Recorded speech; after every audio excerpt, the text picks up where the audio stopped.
Si vous aimez KFC, aujourd'hui, oubliez-le, voici la meilleure recette de poulet frit qui vous rendra totalement accro. C'est parfaitement croustillant, bien juteux et bourré de saveurs. C'est parti! Pour les épices, on met du poivre, du sel, du paprika, du curcuma, du basilic en poudre et du gingembre.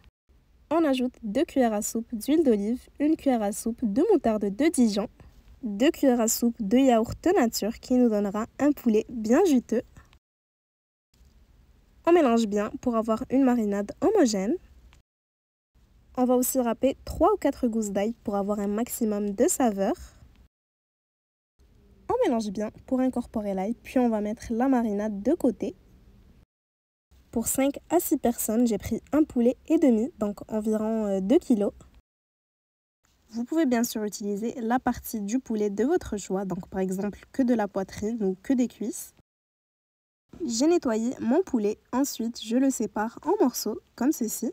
On va aussi faire des entailles dans le poulet pour que la marinade y pénètre bien. Donc on applique la marinade sur chaque morceau de poulet.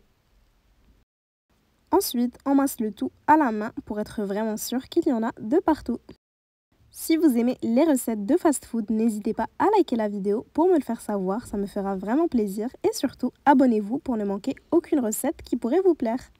Quand le poulet est bien mariné, on recouvre de film alimentaire et plus vous laissez mariner au frais, mieux ce sera. Pour ma part, j'ai laissé toute la nuit. Si vous êtes pressé, laissez au minimum 30 minutes à 1 heure. Ensuite, je vais préparer une petite salade de choux vite fait bien fait pour accompagner mon poulet. Je prends un demi-chou rouge ou bien un demi-chou blanc, donc ça dépend de ce que vous avez, puis je le coupe en petites lamelles comme ceci.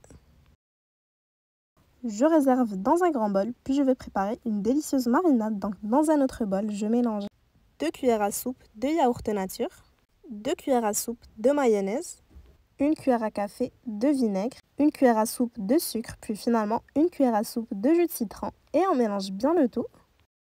Si vous avez besoin de revoir certains ingrédients, tous les détails sont en description. Ensuite, on verse toute la marinade sur nos choux, puis on va bien mélanger pour les imprégner.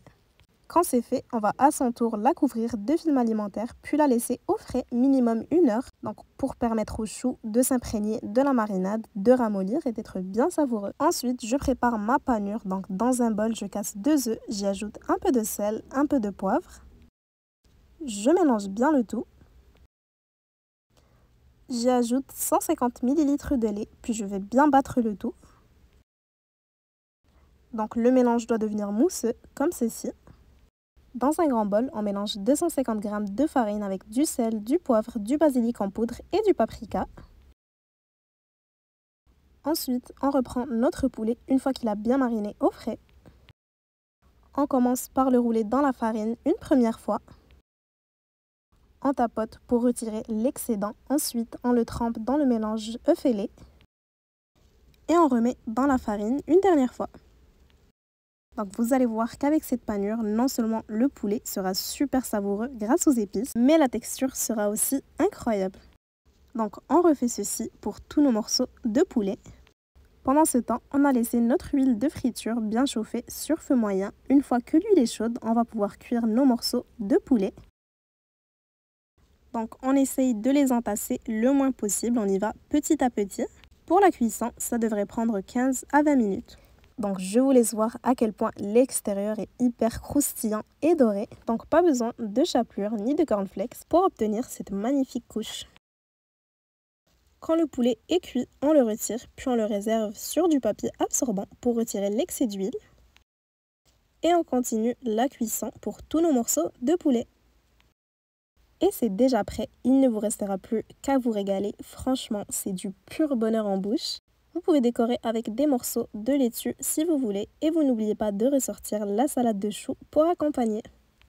En tout cas, j'espère que la recette vous aura plu. Si c'est le cas, n'hésitez pas à la liker et à la partager avec vos proches. À bientôt pour de nouvelles inspirations.